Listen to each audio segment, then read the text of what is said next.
জাপানের সুবাতা অঞ্চলের কাহকু লেগুন সূর্যমুখী ক্ষেত আবারও জনসাধারণের জন্য খুলে দেওয়া হয়েছে। তারপর থেকেই শুরু হয়েছে পর্যটকের আনাগোনা। গ্রীষ্মের কাঠফাটা রোদের ঝলকানিতে সূর্যমুখী ক্ষেতগুলো দেখতে সোনালী গোলক ধাতার মতো লাগে, যা বহু দর্শনার্থীকে আকৃষ্ট করছে। শুক্রবার ধারণ করা একটি ভিডিও ফুটেজে দেখা যায় প্রায় 5.6 একর জুড়ে বিস্তৃত সূর্যমুখী ক্ষেতের মধ্য দিয়ে দর্শনার্থীরা হাঁটছেন, কেউ কেউ ছবি তুলছেন এবং মনোমুগ্ধকর প্রাকৃতিক দৃশ্য উপভোগ করছেন।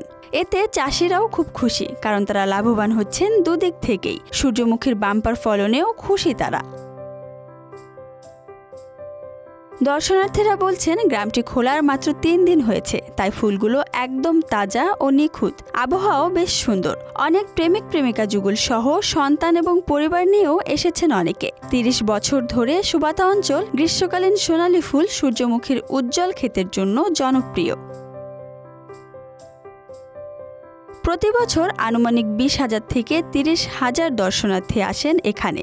কাহকু লেগুন সূর্যমুখী ক্ষেতের জন্য পুরো এলাকা সূর্যমুখী গ্রাম নামে পরিচিত।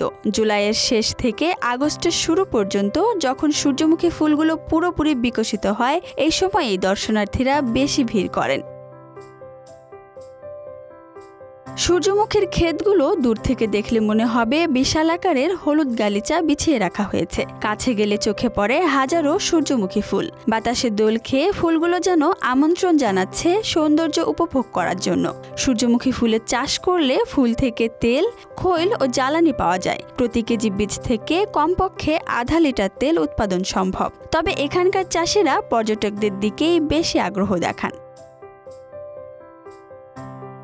Desk report, Dhaka express.